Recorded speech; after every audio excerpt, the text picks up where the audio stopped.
Mamis,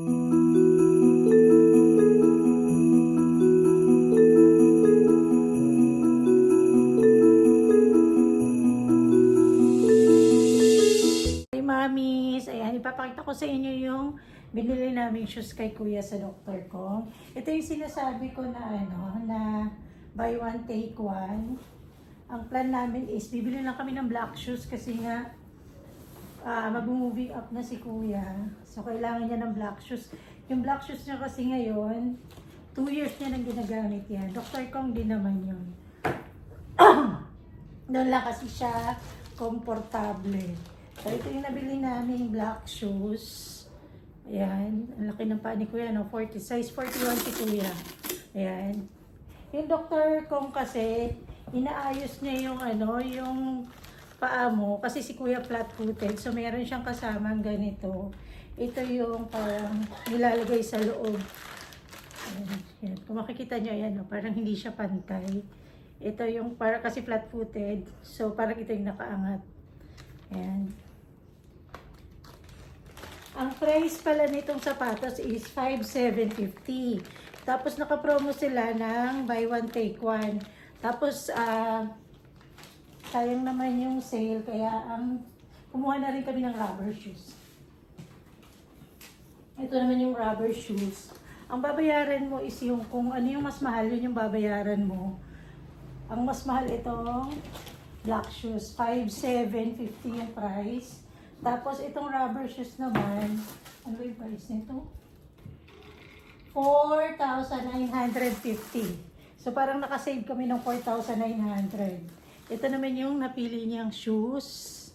Ayan, size 42 si kuya.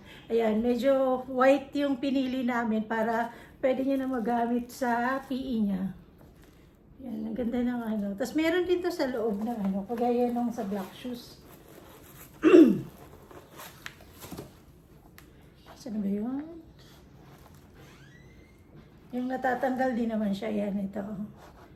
Para naaayos din yung paa niyo yung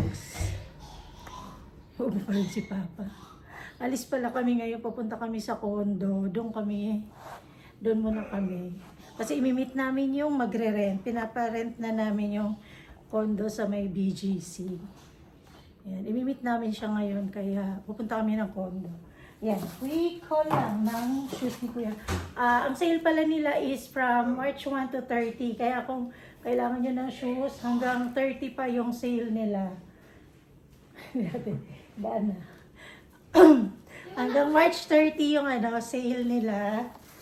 Buy one, take one pa rin. Pero yung mga lumang style na tong sinisale nila, may mga new style sila, hindi kasama sa sale.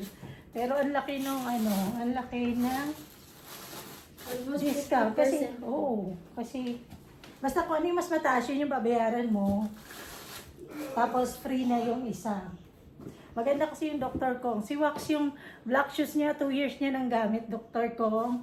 Yung rubber shoes niya rin, 2 years niya na rin ginagamit. Okay na okay pa siya actually. Kaya lang, gusto lang namin bilhan na ng bago. Kasi nga, para may magamit siya sa moving up. Yan lang.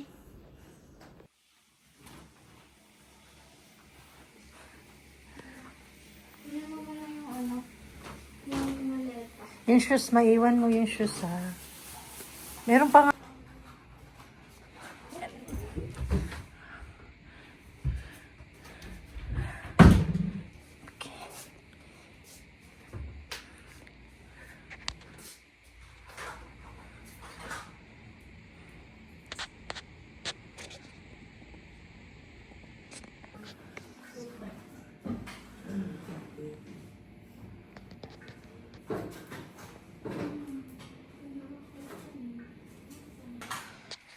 Wala nang laman. Hindi na.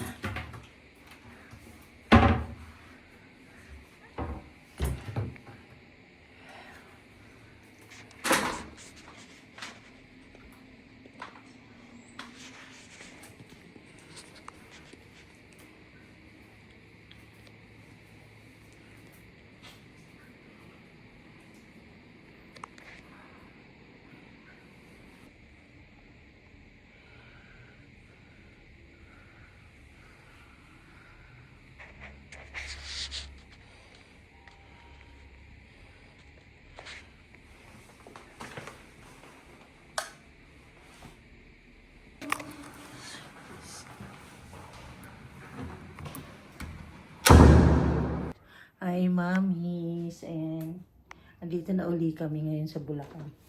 Maglilipit ako. Ito yung ayusin ko. Ito yung mga gamit sa BGC. Kinuha namin dun kanina. Kahapon pa lang pumunta kami. Tapos, ayan. I-segregate ko muna. Nakatulog ako. Nagising ko lang. Pagdating namin, inantok ako. Napagod siguro ako kasi maaga ako na. Gising kanina umaga, niligpat ko itong mga gamit. Yung kondo kasi ni Tito sa may BGC paparentahan. Kaya, kinlear out namin yung mga gamit. So, ngayon, ayan, nandito na siya. Aayusin ko lang. Yan, samahan niyo ako para hindi tayo masyadong mabore. Lilinisin ko rin tong kwarto ni Tito. Kwarto pala to ni Tito. Lilinisin ko rin to kasi darating siya next week. Uwi siya next week pala.